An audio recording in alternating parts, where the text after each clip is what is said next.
একটা চেয়ারম্যান পদ নিয়ে যত সমস্যা পূর্ব মেদিনীপুরের তমলুকে। সম্প্রতি লোকসভা নির্বাচনে পারফরম্যান্সের ভিত্তিতে তৃণমূলের শীর্ষ নেতৃত্বের নির্দেশে রাজ্যের একাধিক পুরসভায় বড় রদবদল করেছে তৃণমূল। সেই মতোই তমলুক পুরসভার চেয়ারম্যান পদ থেকে দীপেন্দ্র নারায়ণ রায়কে সরিয়ে সেই আসনে বিমল ভৌমিককে বসানোর কথা হলেও পরে ওই পদে আসেন চঞ্চল খাড়া। নবনিযুক্ত চেয়ারম্যান চঞ্চল খাড়ার ডাকা প্রথম বোর্ড মিটিংয়ে ছিলেন তৃণমূলের 9 কাউন্সিলর সহ 11 জন।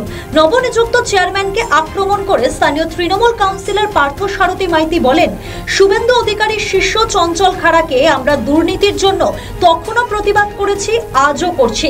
সংখ্যাগরিষ্ঠ লোক ওকে মানে না। এর জবাবে পাল্টা তৃণমূল নেতা ও নবনিযুক্ত চেয়ারম্যান চঞ্চল খাড়া বলেন, আইন কানুন মেনেই আমার মিটিং হয়েছে। যদিও কোনো কাউন্সিলর এই ধরনের অভিযোগ করেন, তিনি আর যাই হোক, তিনি আমার দলের কাউন্সিলর হতে পারেন না। নতুন চেয়ারম্যান নিয়োগ নিয়ে ভোট কুশলী সংস্থা আইপ্যাককে তুলোধনা করে পার্থ সারথী বলেন, আইপ্যাক বলে একটি বড় সংস্থা আছে যিনি সবাইকে নজরে রাখেন। আমাদের কথা না শুনেই একটা দুর্নীতিগ্রস্ত লোককে চেয়ারম্যান করেছে। কর্মীদের কাছে আবেদন, যেখানে দেখবেন সেখানে বেঁধে রাখুন।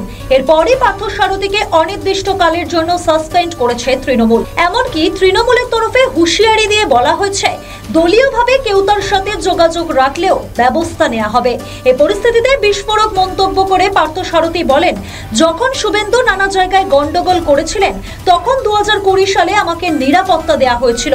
বহিষ্কারের 3 মিনিটের মধ্যে আমার সিকিউরিটি বললেন, দাদা আমাকে ক্লোজ করা হয়েছে। নিরাপত্তার অভাব বোধ করে দুবার চিঠি করেছিলাম। একবার 1 মাস আগে যখন সুজিত রায় আমাকে ফোনে হুমকি দিয়েছিলেন, এসপি তার বিরুদ্ধে কোনো ব্যবস্থা নেননি, নিরাপত্তা বাড়াননি। তার পরবর্তী সময় আবার আমি করেছিলাম নতুন জেলা শাসককে, তাও কোনো উত্তর পাইনি।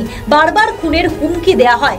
যদি আমার মৃত্যু হয় তার জন্য দায়ী মমতা বন্দ্যোপাধ্যায়, অভিষেক বন্দ্যোপাধ্যায় এবং পূর্ব মেদিনীপুরের এসপি। আমাদের ভিডিও ভালো লাগলে লাইক ও শেয়ার করুন। কমেন্ট সেকশনে আপনাদের মতামত জানান। আরও ভিডিও পেতে আমাদের চ্যানেলটিকে সাবস্ক্রাইব করুন এবং প্রতি মুহূর্তে খবরের আপডেট পেতে প্রেস করুন বেল আইকন।